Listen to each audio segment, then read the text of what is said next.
માણસ એક દુકાન છે. માણસ એક દુકાન છે અને જીભ તેનું તાળું છે. જ્યારે તાળું ખુલે ત્યારે ખબર પડે કે દુકાન સોનાની છે કે ભંગારની. તમારા વ્યક્તિત્વને એવું બનાવો કે જે મેળવે તે ગર્વ અનુભવે અને જે ગુમાવે તે અફસોસ કરે.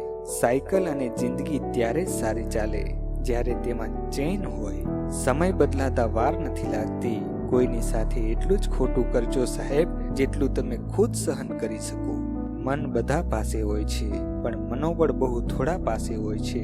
બ્લડ ગ્રુપ ઘણાનું પોઝિટિવ હોય છે પણ વિચાર નેગેટિવ હોય છે. પ્રાર્થના એટલે પોસ્ટમેન વગર પ્રભુને પહોંચતો પત્ર.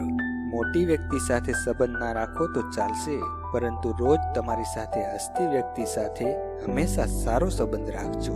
સારું કામ અને સારી ભાષા ફિક્સ ડિપોઝિટ સમાન છે. સમય જતા મૂડીની સાથે વ્યાજ પણ આપી જાય છે. જો તમારા કર્મો સારા હશે તો ભગવાન તમને લાખોની ભીડમાં પણ ઓળખી જશે. જ્યારે શ્વાસ અત્યારની પળમાં છે તો તમે કેમ વીતેલી પળમાં જીવો છો?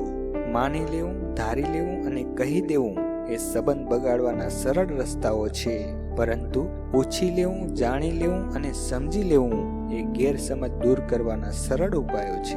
લોકોની વાતો પર હંમેશા વિચાર કરવો, વિશ્વાસ નહીં. બે હાથના બળથી આપણે 2 થી વધારે વ્યક્તિને હરાવી નથી શકતા, પરંતુ 2 હાથ જોડીને આપણે કરોડો વ્યક્તિના દિલ જીતી શકીએ છીએ. 1 મિનિટથી જિંદગી નથી બદલાતી, પણ 1 મિનિટ વિચારીને લીધેલો ફેસલો આખી જિંદગી જરૂર બદલી નાખે છે. જીવનમાં દેખાવ માટે સારા ન બનો સાહેબ, કારણ કે ભગવાન આપણને અંદરથી ઓળખે છે. પૂજા કરવાના કોઈ સિદ્ધાંત નથી હોતા. પરમાત્મા હર એ દિલનું સાંભળે છે જે પવિત્ર, નિર્દોષ અને ઈમાનદાર છે. જીવનમાં આપણો સૌથી મોટો ભ્રમ એ હોય છે કે આજ કરતા આવતીકાલે આપણી પાસે વધુ સમય હશે. કોઈ સગો ન શીખવાડી શકે એ પાઠ દગો શીખવાડી દે છે. શબ્દ નહીં પણ વર્તન કહી દે છે કોઈના જીવનમાં આપણું કેટલું મહત્વ છે.